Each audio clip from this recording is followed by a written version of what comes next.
Good evening, everybody, and welcome to the first Skwawk Talk and the first socialist telly programme of the new year. Happy New Year to those of you who count such things, and welcome back onto the programme. I am delighted to welcome onto the show this week Doctors Louise and Bob Gill, historian and medical doctor respectively, who are going to be having a chat to us about, well, politics in the bigger context, but also particularly the NHS, a little bit about what's gone on in the last year and what's set to happen this year and what people need to be aware of. And I'm also joined by my colleagues, Bonnie and Damo from Socialist Telly. So welcome, everybody, and Happy New Year to all of you. Happy New Year. Happy New Year, mate. So where shall we begin? I mean, let's talk. Okay, so I'm going to give you just a little bit of an intro, Louise, because I can't resist talking about this, even though it's a little while since it happened now. But you were in a position to put Keir Starmer right when he tried to do a bit of cheap political PR on the back of some workers' efforts and managed to fluff it. So just for the entertainment of our viewers and get the year off on a good start, tell us about that. Tell us how that all panned out. History is a dangerous mistress, Steve. Yes, it always amuses me as a historian when people think a lovely bit of fluffy, colourful history from the past, some lovely working class people who are safe because they're ever so dead. And they were probably terribly sweet little girls, and they did a thing. This is the Brighton and May match. They did a thing, and I'm sure it was lovely. And he completely stuffed it because there was the Brighton and May matrimony strike of 1888, which is brilliant. We love that. That was the start of the modern trade union movement, although it took me 25 years to get that acknowledged by the previous Labour leader, forget his name, nice guy. He acknowledged that and said, we can now say that the match women were the foremothers of our movement. Brilliant, meant the world to me. And then Keir came on, Britain, Sir Keir, and talked about a different event and how marvellous it was that on this day in history, in 1872, the Brighton and May match girls, not match women, match girls, but back to girls, that's always good, had protested against the match tax. Well, yeah, kind of, except not, because the match tax that was proposed was something that pissed off the bosses, the employers at the match factory, not the workers. It wasn't relevant to them whatsoever. It didn't suit Brighton and May because it's going to make things more expensive for them. They're going to be taxed on this.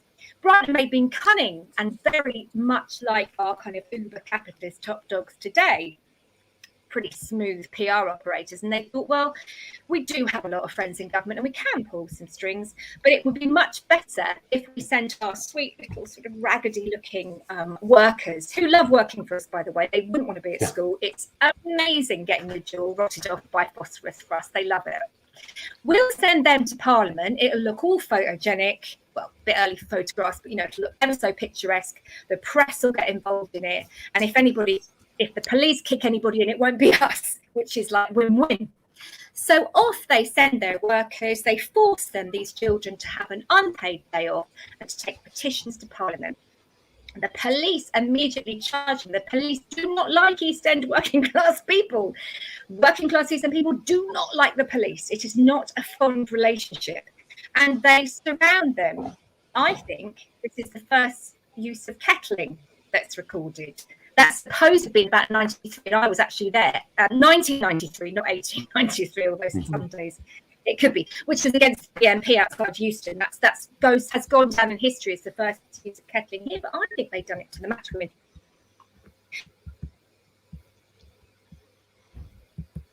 Oh, have we lost Louise, or is it just me? A few stones were thrown at the police, allegedly, because they had to defend themselves. But Brighton and May put them in danger knowingly and got them to do that for them because they didn't want this tax. And to be celebrating that and saying, what a wonderful event in workers' history. My God, can nobody in his team Google? It would take you 5 seconds to realise that this is a boss's victory. It's nothing to do with the workers. But I thought that was so emblematic and so symptomatic of everything that some might say was wrong at the moment with the leadership who just don't understand working class history or people. There was a nice moment, if I remember, where one of his supporters tried to kind of explain to you that you were wrong about the whole thing, and then you say, "Well, I only wrote the book about it." So that was quite. Yeah, that was terribly sweet. I'd only spent 20 years researching at that point, so a bit of mansplaining went down a treat. Yeah, that was fun. That was fun. Brilliant. So we've given you, Louise, a chance to bring up something last year. Bob, anything from last year in particular you want to bring up? I think it was a year where more and more people were realizing that we were led by a corrupt elite, who were creating rules for the masses and disregarding them for themselves, particularly around the COVID restrictions. We saw Dominic Cummings going to Barnard Castle for an eye test. We saw them having drinks and wine and cheese parties in the grounds of Downing Street, whilst we were refused being able to see our loved ones in nursing homes or visit them in their final hours in hospital. So I think that struck a very powerful chord amongst the public, who started to say, well, they are not looking after our interests and they are making rules for us, which they are blatantly disregarding. So I think that was a big moment last year. And the other major thing was the extent of the corruption, the endemic corruption, when it came to managing and the response to the pandemic, awarding PPE contracts to friends, wasting money hand over fist with the Serco Deloitte test and trace system running into 37 billion, and the spending of which has not left us with any permanent resource to use at public disposal. So, these are gross acts of corruption, incompetence, and contempt, and double standards and hypocrisy. So, if anybody was in any doubt that Boris was a man of the people, hopefully their eyes have been fully opened now.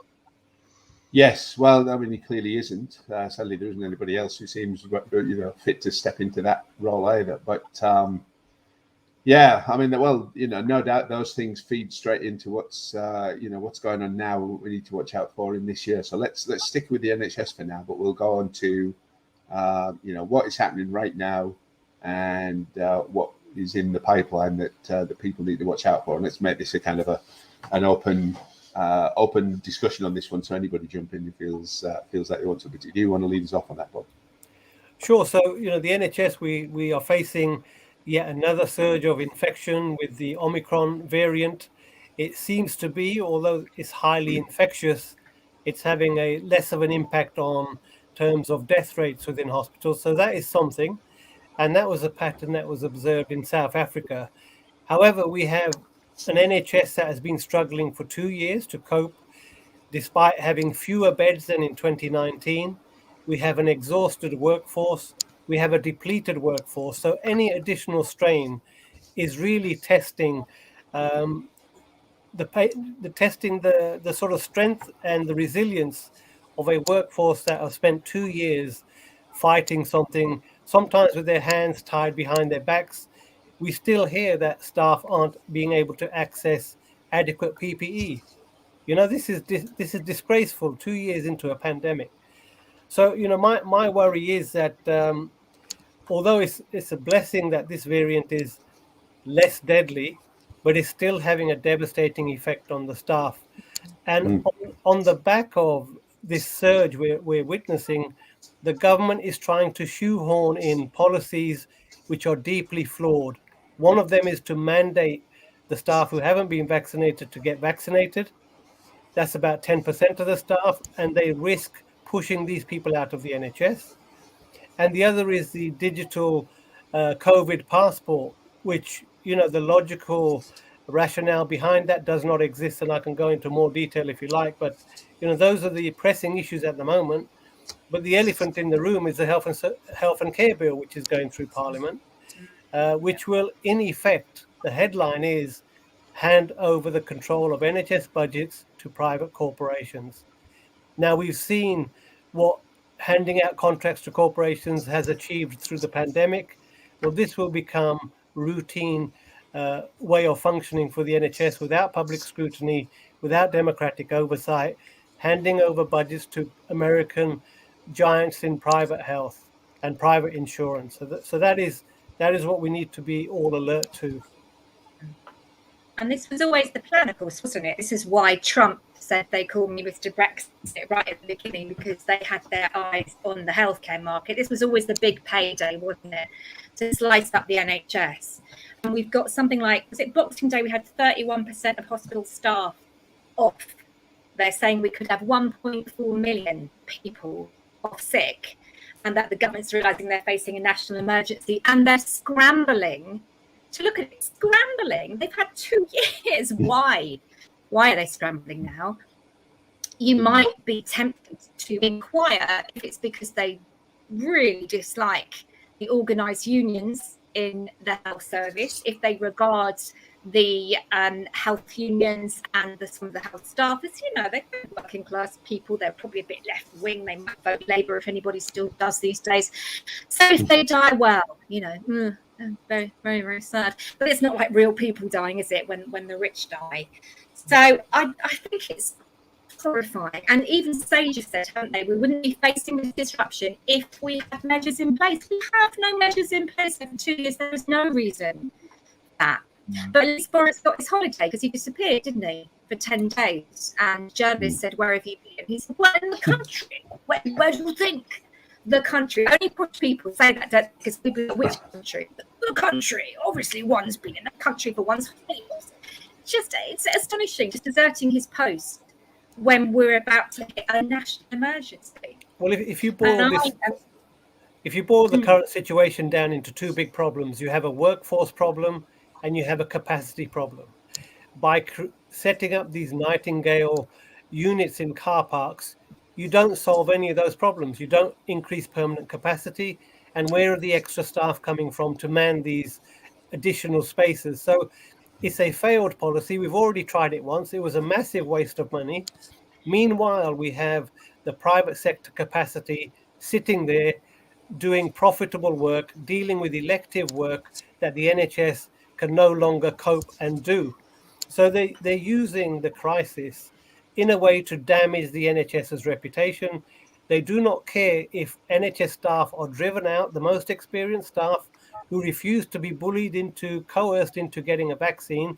They may well have had the natural virus. They may well have natural immunity, which we know is much stronger and longer lasting than the vaccine induced immunity. So these people have good reason not to be coerced, yet they are going to be forced out. So this is not incompetence. There is some method in their madness, and that is to undermine the NHS. Now, there have been some... well for that, doesn't it? Yeah, if the whole thing goes under, it's like we're on a sinking ship and we're trying to get to the only lifeboat is the NHS, and the government is sitting taking pot shots at it and then going, oh, well, that was a shit lifeboat, wasn't it? It didn't save you. Oh, dear. And they're acting like they haven't been systematically destroying it for 10 years.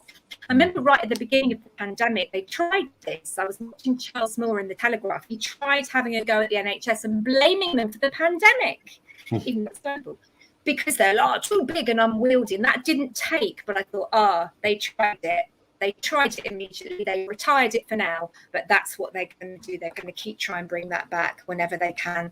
The trouble is they're not motivated to do anything about it because it works for them.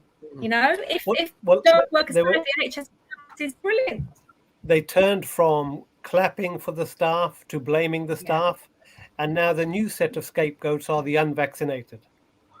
Yeah. Right, so they always have already scapegoats. But you will get some, maybe even some watching this program who will, throw their hands up in some horror at the idea, the people speaking against these vaccine passports and other kind of measures, because obviously, we've been recommending people on Socialist Telly to get their vaccines and make sure they keep everything up to date, get their boosters, etc. But there are issues that mean that it doesn't really make sense, as you were saying before the program, Bob. Yeah. It's not making people get a vaccine is not going to protect people, is it?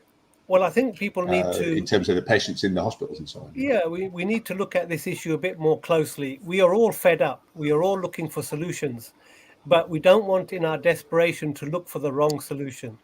Now, we know if you're vaccinated and you have significant medical problems, then the chances of you becoming seriously ill and dying are vastly reduced by having the vaccine. So there is a clear case for individuals to protect themselves with the vaccine. However, we also know from the government's figures that if you've been vaccinated, you are, listen to this, more likely to be reinfected. More likely to be reinfected. Okay? So that is a susceptibility issue. The next issue I've is seen that debunked. Is that right, Bob? Because I've seen that debunked. I think there's two views on that, aren't there? I don't think that's absolutely proven without doubt, is it? I've put a link in the chat, so the evidence is there. There have been the government's own data, the Health and Security Agency has put that across. So it doesn't protect you against being reinfected, but it will give you milder disease if you get reinfected. So that's the first point. Is that the Empire of COVID one, Bob? And I'll put that on the screen. That's right. Yeah. Now the second issue is transmissibility. If you are fully vaccinated, are you less likely to transmit the virus to somebody else if you get reinfected? The answer is no. So there is no logical basis to support COVID passports. So then we need to ask, why are they spending money and time and effort to push us to the COVID passport? So they make no sense. In terms of the mandate, again, we need to persuade people through evidence and through setting an example that it's a good idea to get the vaccine.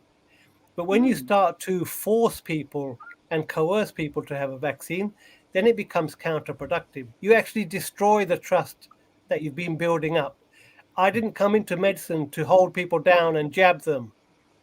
I came into medicine to persuade them that the risks and the benefits are in favor of them getting vaccinated. And there's a racial aspect to this as well, isn't there, Bob? Because there's been less eagerness, let's say, to get the vaccine among ethnic communities and so on. Quite possibly because in the past the British Empire's been known to stick things in them for an experiment on them and stuff, which is entirely understandable. So but also that's been weaponized, hasn't it, by the far right, who've come in and started saying, oh yeah, there are things in there that Muslims can't have. They deliberately lied to people, and they have exploited the totally understandable lack of trust in the government of Black people, of Asian people, of Muslim people. And that's what's so concerning. That's why I'm so concerned about that we have a debate, but a real debate, an honest debate, really based on figures and not on bias. Because I wrote a piece in September last year about how friends of mine who are anti-fascist monitors, I mean, they monitor fascists, they don't monitor anti-fascists, that would be weird. But they were looking at the very, very first anti-lockdown demo in Trafalgar Square, and I looked, and they looked, they were up there photographing it, and I analysed everybody who was speaking, and there were numerous anti-Semitic and far-right people. There were people who've really weaponized the previous anti-vax, nothing to do with COVID in America, people who were making a fortune out of the anti-vax grift, essentially, when they saw COVID, just thought, ka-ching, payday, and altered all their merch and made it relate to COVID. So that's what's so worrying, is that people who have a natural healthy disrespect and distrust of the government and the establishment are getting misled by these people. When I wrote that article for The Independent, I got so much abuse. I mean, I always get abuse, but I got extra abuse because people really weren't aware then that there were fascists in the mix and manipulating it. I tried, several of us, some friends of mine tried really hard to warn the mainstream media because we thought this is dangerous. These people get in on this, it's going to be terribly dangerous, potentially lives will be lost. We got completely ignored by the mainstream media, who said we were, sort of paranoid lefties and fear-mongering, and then did their own exposés a year later. And I got blocked for suggesting that to some of these left-wing media outlets on Twitter. But it's all such a mess, and it doesn't need to be. The government didn't have to let those people, those dangerous people, have their head, but they did because they thought they might be useful to them. They weren't particularly keen on lockdowns. This lot was sort of like the brown shirts going out in the streets and shouting about freedom. They thought, fine, as they always do, as they did with the yellow vest, they think, fine, let them run. We can control them when we need to. And so in terms of lockdowns, nobody sees lockdowns as a good outcome, but it was the outcome necessary through government failure. They failed to control the virus coming in. They failed to support people financially not to work and go and spread the virus. They failed basic public health. So it was a last resort to have a lockdown. Nobody's in favor of lockdown. But what we must be careful of doing is not blindly saying we should follow what government is saying without critical thinking, because we've been conditioned into thinking, well, vaccines are the answer for everything. Vaccines on their own aren't the answer, because we keep getting variants.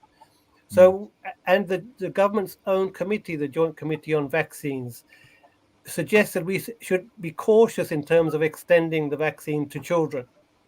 So, because they are so low risk. It's driving me mad. It's driving me mad up the wall. I've been working with the Safe Ed for All campaign group for a lot of last year, and an awful lot of what happened in the last year we look like we're facing again this year. They are hell-bent on keeping schools open, keeping this thing driven, and it's the amount of evidence now that's shown that schools, as one of the most densely populated parts of our society, have been driving this pandemic, and they have resisted. JCVI, as you mentioned, Dr. Bob, was very, very reluctant to extend the vaccine out to 12 to 15-year-olds. The government ended up overruling them. Of course, we're seeing other countries vaccinating 5 to 11-year-olds now. There's still no sign of that happening. Schools are set to open. The filters are not in place again. They've wasted another holiday period where they could have got on top of this. And this Omicron variant that is now quite prevalent in our society, the thing that struck me most about the pandemic at this moment in time, or certainly over the Christmas holiday, is that normally we've seen cases decline when the children have been on holiday. And we have not seen that over Christmas. They've continued to rise. And of course, we've spoken about staff shortages in hospitals that are being faced now, with staff becoming sick themselves, staff that we lost after Brexit, which I think one of the people watching mentioned a moment ago.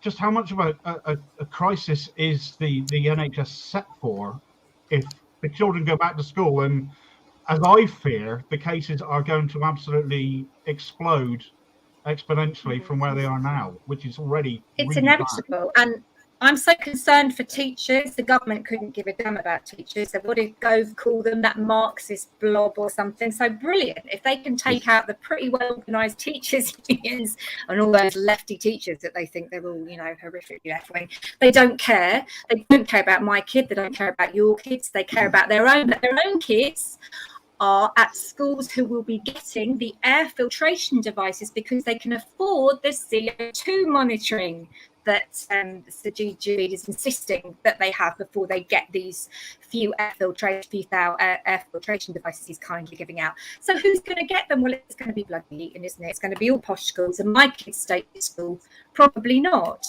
And they're going back in.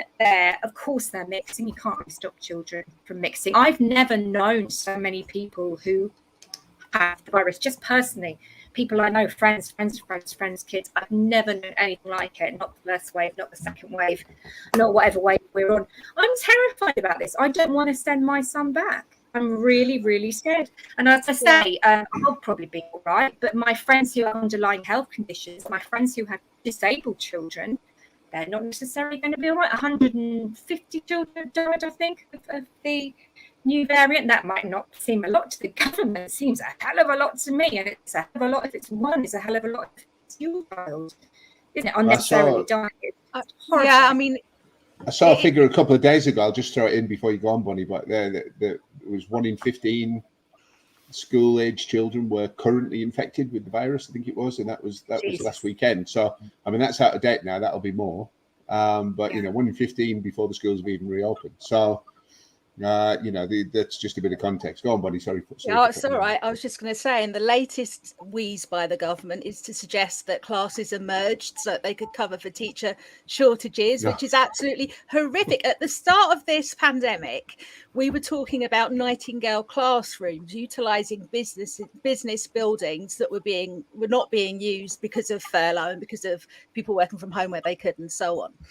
And having smaller class sizes. And we had, at the start of this pandemic, we had this idea of bubbles, where if someone in your child's bubble was infected, the whole bubble was sent home to stay away from the rest of the school to cut down the transmission.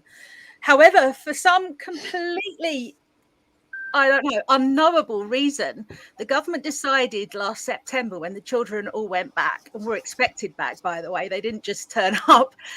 Parents have been coerced to send their children back into school in September, and they'd removed every single mitigation. There's no reason why they shouldn't have kept masks required in classrooms and corridors. I don't know why they're needed in corridors and not in classrooms. They should be anywhere where people are meeting together, whether it's temporarily or for a period of time. They need the filters, the CO2 monitors, and so on. All of that needs to happen. By merging classes together, you're guaranteeing a bigger mix of people and an increase in transmission. Do you know, the number of families who have been forced to deregister their children from education is an absolute scandal. It has been fought in court that actually parents shouldn't be forced to deregister their children if they think it's unsafe for them to go to school. But that is what's happening. For parents who have kept their children away from school, they are threatened with legal action, be it imprisonment, fines, all sorts of things that will affect them and their family devastatingly. And the only option that those parents are left, if there is someone that's clinically vulnerable or clinically extremely vulnerable, the only option those parents have got left is to remove their children from the state education system. And when they do that, that's it. You get no support. Parents who have taken their kids out of school have to find the money to pay for the kids to sit their GCSEs or anything, you know, any other qualifications that people might get for free in a state school.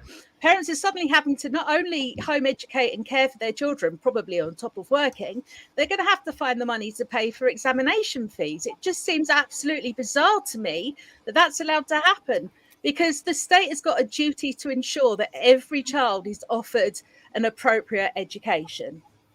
And no workplace in the world, other than schools, it would seem, or certainly not in unionized nations, would allow the workforce, the most vulnerable of the workforce, to attend work completely unprotected. If you cut steel, you wear gloves. If you weld stuff, you'll have a visor on. All of those things are necessary to make a job safe.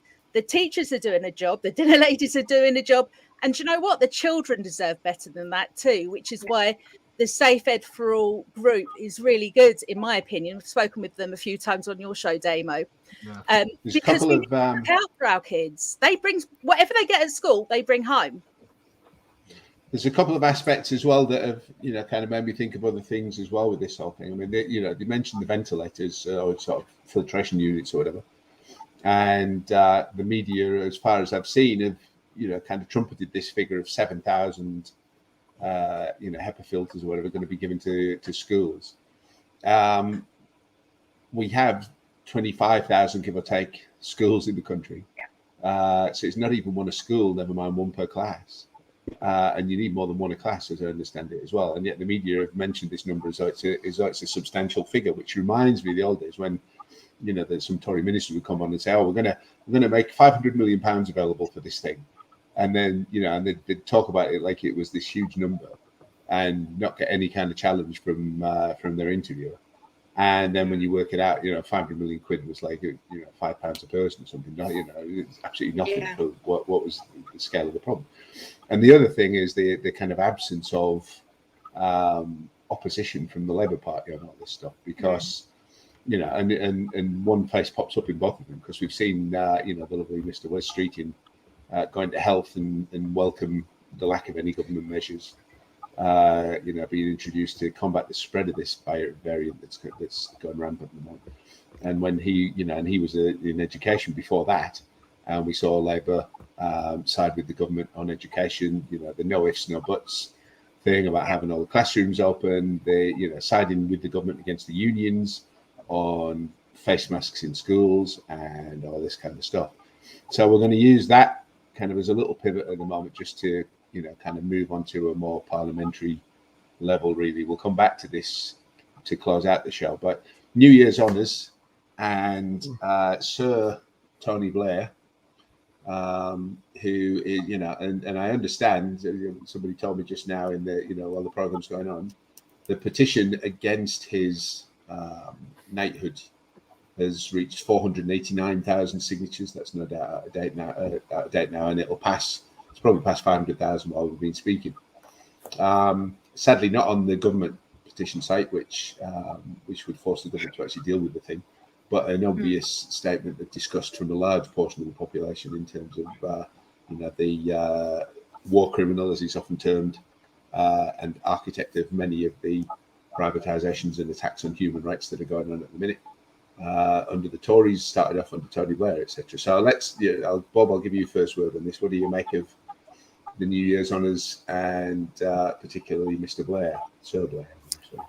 Yeah, so let's not lose sight of the fact that Julian Assange, who exposed the war crimes, is languishing in Belmarsh prison, whilst we're bestowing honours on the perpetrator of these crimes. The sidekick to George Bush in terms of lying to get us to go to war. So it's utterly disgusting. But Tony Blair also casts a very dark shadow over the NHS.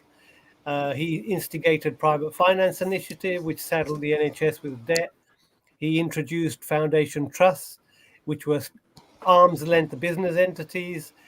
He brought in the private sector to perform clinical services for the first time ever in the history of the NHS. And he pushed the marketization of the NHS. So he's got a lot to answer for. Tuition fees, let's not forget tuition fees, where people did argue this was the thin edge of the wedge. And now we have universities putting on support classes for students to, if they want to enter the sex work industry. That's where we've got to. We've gone from free higher education to having to sell your body to pay for your tuition fees and pay for your living in university. So, he has done so much damage. He's destroyed the Labour Party. His allies have taken control of the Labour Party, and he's done a lot of damage to the NHS, which we're paying for now. Louise? Oh, Louise looks like she might be frozen while we get her back. Demo, here we go. Louise, what do you reckon to all of it? Yeah, you all froze for me there. I like Benjamin Zephaniah. Well, I like Benjamin Zephaniah anyway, but I really like his take when he was offered OBE. Best comment ever, really. Only comment you need. Me, OBE, I thought up yours. I thought empire, and whenever I think empire, I think of slavery, and I get angry when I think about that. Absolutely, that's all you need to say about New Year's honours. If you want to see what they're worth, look at who they give them to. I believe in the field of history, David Starkey, public historian and a racist, has still got his CBE, although I did write to suggest that perhaps he shouldn't still have his CBE. But he's still got it despite making public racist comments. So, I mean, it's an insult, isn't it? It's an insult, the Tony Blair award, to all the war dead, to all their families. It's a deliberate insult. And the thing is that they don't care. As a historian, it's very interesting. You can see times in history where rulers have really said, oh, screw you. We're not even going to pretend that we care about the people. Divine right, we're going to rule by force and will. We're going to stride around in our gold capes. Literally, Richard II had a £1 million gold cape made for himself. And, peasants revolt is all I can say. If you push it too far, you may find there's a little bit of an uprising. But this is what they're doing now. There's no pretense that we care what you think. They don't care what we think. We really have to get on board with that, because I see people still being surprised. How can they do this? Surely if we petition enough, surely they'll reverse this decision. They don't care what you think. They don't care what I think. They genuinely 100% couldn't give a damn. They're talking over our heads to the rich and the powerful, to their donors, to their supporters. Us couldn't give a damn what we think. We're all probably going to die anyway. That's where we're at. An astonishing period in history, really. We could be in 1381, really. I'll throw it to Bonnie and Demo in a second, but I just wanted to mention as well, it wouldn't be right to let this part of the discussion go by without mentioning Dr. David Kelly and his very mysterious and unexplained death, and the suspicious nature of the fact that the government slapped a 70-year ban on a lot of the records surrounding his death and the reasons, the medical reasons why he died, etc. Which very much makes you wonder what they're trying to keep quiet. They want to wait until most of us are dead before they'll allow the records to be unlocked. Damo, you had a rant about New Year's honours. Give us some of the highlights of that, or anything else. Yes, I was not best impressed, Steve. It had to be said. I think I referred to Tony Blair as Sir Bloodstained of Iraq, if I remember rightly.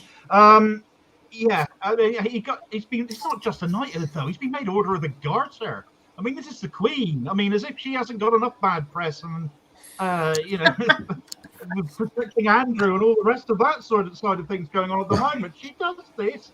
It's just bizarre. That petition, fantastic that it's growing away the way it does, but it deserves to pass 1 million, given how many innocent Iraqis, died as a result of Blair and his intervention. Not to mention, should never forget to mention the 129 British service people who also died thanks to his intervention out there, running around after George Bush as he did. So, wherever George, I'll be there, I think were his words, wasn't it? You've only got to ask.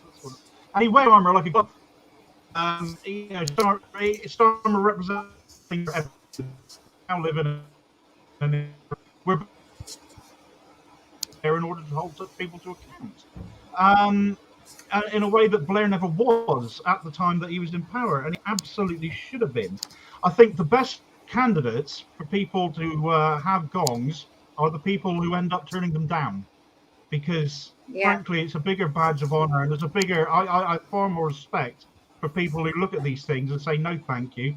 They disgust me, because frankly, they do. They're an archaic throwback to a bygone age and a bygone era, and any awards coming from the Queen or governments of the day, as poor as they've all been over the last 40 years easily, all my lifetime easily, they're just not worth having, quite frankly.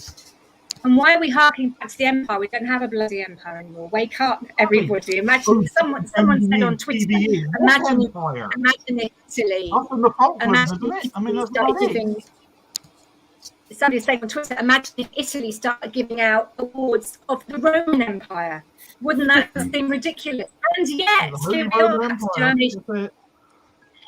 I'll just point out, I'm just running along the bottom of the screen there, the link for that. It's a bit of a long link, sadly, but the link for that petition. So get yourselves over there if you haven't already signed it yet. I would encourage whoever organised that to actually set one up on the Parliament site so the government can't ignore it the next time 500,000 people sign it. Human Rights Act, which all kind of links in. Bob, there are human rights implications on all the kind of, the vaccine passports and the digital ID on the back of the pandemic. But the Tories are also coming out, nakedly and wanting to rewrite the Human Rights Act. And you can guarantee it that it's not going to be an improved one, giving us more rights, because the Tories don't give people more rights, they take them away. So let's talk about the Human Rights Act for a bit, and then the last 10 minutes or so we'll come back around onto the NHS, because I think it'll all come around full circle, really. Yeah, I think there's a blizzard of legislation which is chipping away at what we think is our democracy. You have the sort of redrawing of boundaries, the ID to cast a vote. You have the Spy Cops bill giving the police powers to conduct criminality. You have the immigration reforms, which may lead to the deporting of people born in this country. And then you have the merging of the Public Health England with the security state, now the sort of health security agency. So this doesn't look good. And then you tag on the COVID ID passport. It looks as if we're trying to replicate the sort of social control that exists in China. There's also a social scoring system and an entitlement system to accessing public services and funding in India. So we seem to be traveling in the direction of authoritarian regimes, and it's not looking very good for us unless we start to push back and recognize when we're being conned. I think that's really important, Bob, because one of the campaigns at local, or lots of nationwide NHS campaigners have undertaken, was to reject the notion of their medical records being available online. And obviously we campaigned against that because we didn't want our medical data being gift wrapped for private American health insurance companies. And it seems to me that these vaccine passports could be a way of easing us all into this idea of all of our data is available on some chip or on some computer somewhere to be used by whoever gets handed the information. I mean, the Labour Party's had a massive problem with the data breach. Do you really want your insurance company to know your health history? No, you know, not really. So that to me is a massive part of the problem. I don't know how you can have a vaccine passport without it being kept digitally this day and age. Yeah, it's the unspoken agenda which we need to be wary of. And if we look in isolation around COVID and just accept the government are doing this in good faith, then we're ignoring everything else they've done. So we need to wise up and, It's incredibly difficult without an opposition and without a press, isn't it? I remember, I'm old enough to remember, kids, when we had a press that used to believe in holding the government to account, how ridiculously old-fashioned that seems now. But it's really difficult. I keep seeing people saying, why aren't people taking to the streets? Well, because those whose job it is to get us protesting, the Labour Party and sections of the media, are just not doing it. Complete dereliction of duty. The Labour Party at the minute is queuing up to write in the Sun. That's their version of doing opposition at the moment. In terms of rights, other countries are taking to the streets. We're just not being told about it. So in Australia, where they've set up internment camps, but in Austria and Germany, it's illegal here, surely, isn't it? I mean, our right to protest going out the window. Well, I forgot to mention. Let's hear about these internment camps, because this is something that. Let's hear about internment camps from Bob, because that's something worrying. So in Australia, they have set up camps for people who are contacts of COVID positive people. This has affected very badly the Aboriginal community out in Australia. There's been significant public protest in the main cities, Melbourne and Adelaide. We've seen in Germany and Austria public protest. In Austria, they were selectively banning or selectively lockdowning people who were unvaccinated. There was such significant protest that they had to extend the lockdown to include the vaccinated. So, we're living in dangerous times, not just in this country, but across the board, where there seems to be a power grab on behalf of, the big tech firms and also the financial institutions, which want to control our every move. And one thing I think the government are doing is selling us the idea that human rights are a kind of weak, lefty, bleeding heart thing. But of course, Churchill was incredibly for the idea of a declaration of human rights and there being universal human rights. They've stripped all that away. They're winning the narrative. They really are. They're dominating the narrative. They're doing really well on the propaganda. They're convincing us that, oh no, Churchill would have been against this. Back in the war, we wouldn't have had this. Back in the war, blitz spirit, yada, yada. There. Again, he who controls the past controls the future. The way they're weaponizing and twisting history, they never tell you that the real blitz spirit was after the blitz. There was a Labour government voting because everyone was sick to death of Churchill and the Tories. They never talk about that bit. They never talk about the reality of the Communist Party rebellions and the left-wing rebellions that went on underground, of people taking over tube stations, taking over shelters because the government didn't want them underground. It's really, we've got to be so careful when they come for our history, when they start telling us that human rights is a wet, weak, pathetic, left-wing, modern load of old bullshit. It's absolutely essential. We are in deep, deep trouble now because working class people, in some cases, have picked up on this propaganda, this idea that, oh, yes, we all need to be a bit tougher and we all need to, pack up your troubles in your own kit bag and don't complain and don't win and don't be snowflakes. Biggest snowflakes of them all, the government. They how many holidays does Boris Johnson goes running every time there's a sign of trouble, hides in a mansion, hides in a fridge? I don't even know if Parliament's going to be going back. Are they going back to work? I'm not entirely sure they are. It's looking very dicey at the moment as to whether they'll be going back to work. The teachers have to. The nurses have to, the doctors have to, the rest of us have to, but they won't. So don't let them sell you this lie that you've got to be strong and tough and you're being weak and pathetic if you want rights like being alive and the right to live and not have your kids killed by viruses. Yeah. Don't fall for that. It's absolute ahistoric nonsense. Well, as so often, I mean, the Tories are dressing up this human rights attack in racist terms. You know, they're blowing that dog whistle as loud and hard as they can. You know, Tory MPs going out there saying about this is all about taking the right to family life away from criminal foreign nationals in this country who use it to be allowed to stay in this country. You know, it's a naked, appeal to people's racism and entirely typical of them. Tragically, you know, as with so many things, the Labour Party is joining in and doing their best to muscle in on the dog whistle and blow that as well. You know, we've got to be tougher on immigration and all this kind of stuff that they're saying. And, you know, at the same time, as we're short of lorry drivers and we're short of people in the NHS, and we need tens of thousands of nurses that, you know, much faster than we can possibly train them, etc. And, you know, but, you know, I'm just minded of that thing somebody mentioned earlier, and I can't remember who it was, about the Tories not even trying to pretend to hide their kind of contempt for ordinary people. You know, and the Labour Party is just the same. I mean, you know, I live in Liverpool. Liverpool has been absolutely horrified by, you know, Keir Starmer's decision to write for The Sun and all of the insult that comes with that, as well as the betrayal of his, you know, kind of weaselly promise that he made during the leadership campaign that he wasn't going to talk to. But then we saw Wes Streeting, I think it was, do it. Then now we've seen Jonathan Ashworth do it. And, you know, there's been over Christmas, and I will just recommend people to watch it, a program called Anne that was on ITV with Maxine Peake. Maxine Peake, fabulous. Yeah, about one of the heroes of the fight, you know, to get justice after the Hillsborough victims were smeared and along with all their families.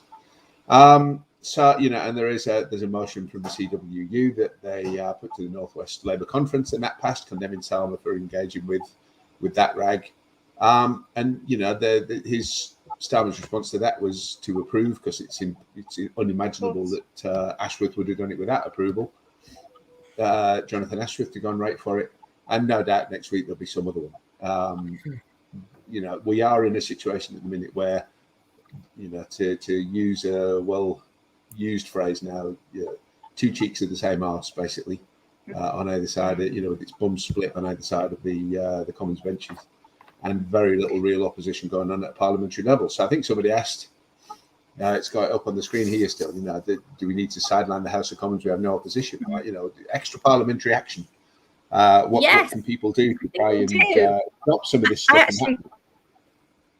Yeah, I actually teach a course on this about whether politics happens outside or inside Parliament. I think we just need to really quickly get on board with how much things have changed. We cannot rely on the government to do things for us anymore. We cannot rely on Labour to represent the working woman or man anymore. We really can't. We're going to have to go back to, I'm going to be a historian again and say that in 1381, when they imposed a really unfair poll tax, brutally unfair poll tax, people had no Labour Party. People had no trade unions. The peasants and serfs weren't even supposed to leave the land we were born on. There was an uprising and people marched to Parliament, and, you know, the great uprising, which was never called the Peasants' Revolt, of course, at the time, because they weren't just peasants. There were a lot of women, there were a lot of people of different classes. People cannot be pushed beyond a certain point. We have to remember that and not despair, but it's going to be in us. It's going to be to us. We have to go again to demos. We have to start engaging in politics again. We're going to have to do it ourselves again, as we've always done it. We did it in 3081, the match women in 1888, the dockers in 1889. They built their labour movement, which is now being, frankly, weed all over from a great height by people who should know better and should be taking on that honourable and brilliant mantle, but are not. Okay, so we need to start again, not despair, not think we're powerless, not think we can't do it. We have to look to the past and see what people did then who were supposed to be powerless. And can I just say, Wednesday, there's a demonstration. Somebody look it up what time it is, but it's in London. I think it's Trafalgar Square. It's a big demonstration against the Nationalities Bill. And if people can get there for that, that's really an important one. Very good. I'm just going to shoehorn one more thing in here as well. A mention of there is a on the subject of the Hillsborough families and the Murdoch press, etc.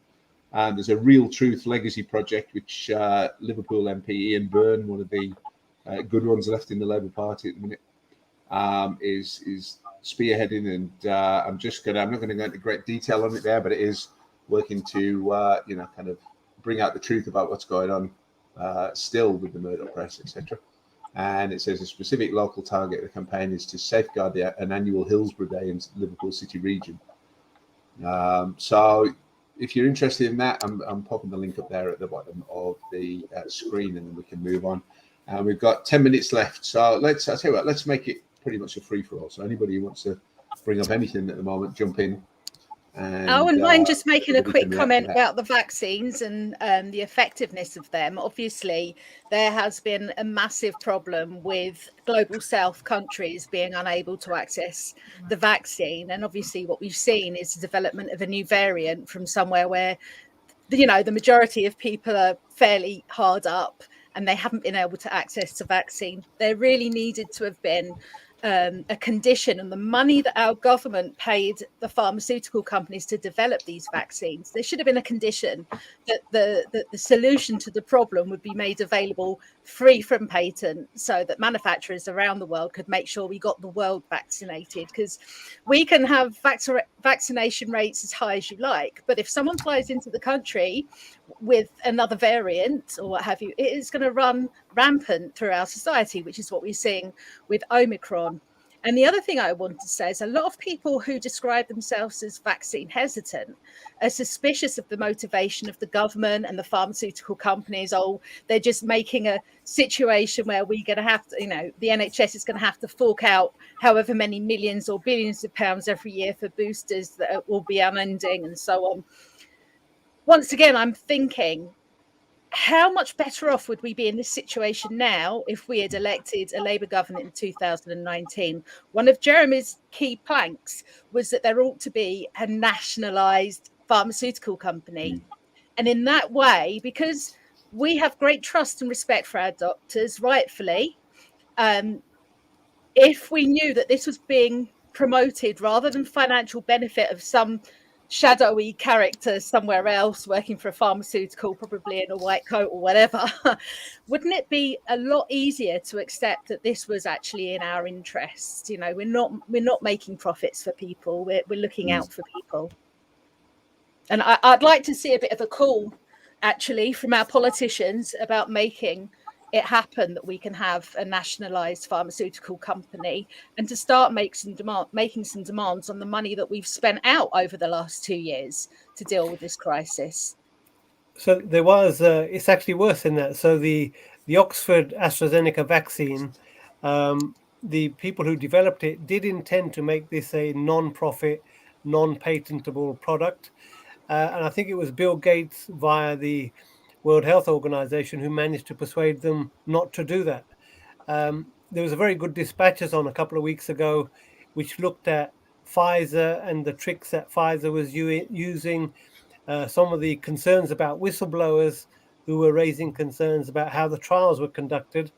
And also the scandalous thing was each vaccine dose costs around 50 pence to £1.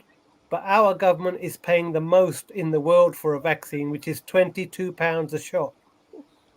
Now this is not good economics, folks. Markups are crazy. It's crazy prices. It's a criminal misuse of our tax money, isn't it? Well, the icing on the cake is there is a publicly owned vaccine development and production facility which they're actively trying to sell off at the moment. So what capacity we do have, they want to hand over to the private sector. So, the solution to every problem is hand it over to the private sector. Mm. Well, yeah, I mean, the Tory excuse for putting business people in all these key positions and for electing Tories in the first place, I guess, as well, is always that, you want these hard-nosed business people that know how to drive a deal, running stuff, and yet, we pay how many times?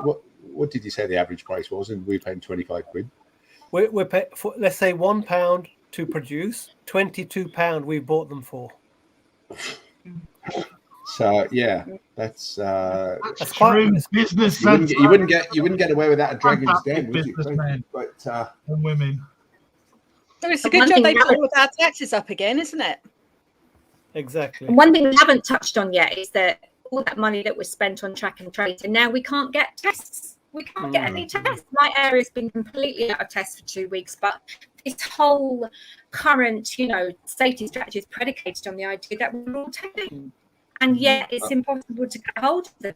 And let's look to see what will happen after the NHS, because in America, I got $25 for a pack of 2 tests. So that's where we're going. If we allow the NHS to be not stolen from us, because it already is being, if we allow them to finalise the stealing and the murder of the NHS, which they've almost done, we are looking at that. I've been in hospital over the last month or so. I was a birth partner to a friend of mine who really needed someone to be there for her.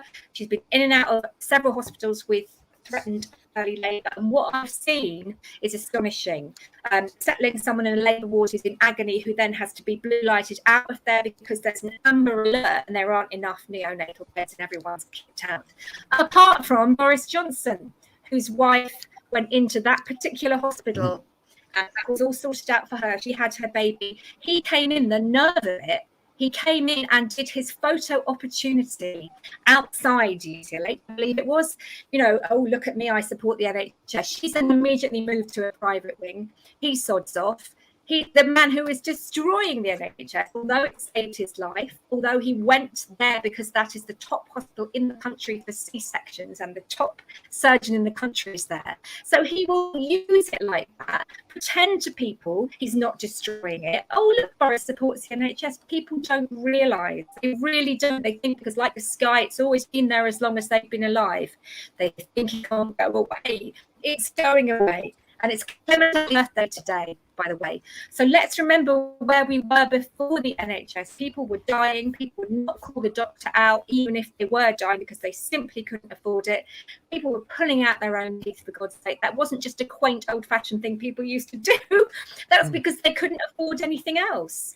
In the States, millions of people are bankrupted every year and have to sell their houses and end up homeless to pay medical bills.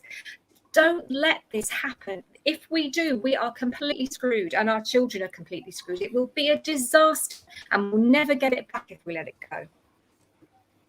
Couldn't agree more there, Louise. I mean, it's a fight for our lives now within NHS. And at the very same time that they're putting tents in hospital car parks to look after people in the middle of winter who have got a pneumonia-related condition, they are removing services. One of the hospitals they're putting it in is St George's in Tooting, which is just down the road from us. And at the same time as putting that in, they are still proposing to remove hundreds of beds and acute facilities from 2 of the other local NHS hospitals, effectively closing them down altogether. They're taking beds away from us and sticking them in tents somewhere else. It's just unbelievable that they're even getting away with this. And not just beds, because let's not forget when they first opened the Nightingales last year, they would only let hospitals transfer a patient into one if they could send the staff with the patient to look after them, which took them out of the hospital for doing other things as well. And with staff shortages shortages already, how are they going to stretch them further? Yeah, and if we consider healthcare along the lines of the military-industrial complex, and we factor in how our government chooses to allow profiteering above everything else, then you wonder how much that philosophy shaped the pandemic response. How much of it was there an incentive to allow the problem to get worse so that we create a market for these vaccines, right? So they are destroying the trust in the health system. They want to destroy the trust in the health system. They want to drive good people out, and they want us to reach out to the private insurance to top up our cover, to restore what we've lost. That's what's going on. I just want to plug an organization that I've been very impressed with and I'm working with. YourNHSNeedsYou.com, which has been very good at putting out, certainly on social media, videos to highlight that our NHS is being taken over by the Americans, which is something our legal opposition, the formal opposition in this country, has failed to spell out. So it's down to activists to tell the public what's going on. It's shameful, but that's the reality. We're going to have to go back to the 70s, where there were huge campaigns that don't get talked about much now, where there were sit-ins, where people took over and occupied hospitals that they were trying to close. We just have to get out there again, aren't we? People power it. That's right. Well, we're going to wind it up there because we've hit our time limit, and I want to try and make sure we finish on time tonight. But everybody who has participated, thank you ever so much for your time this evening. If you have watched the program or you're watching this on catch-up, likewise, thank you for being with us.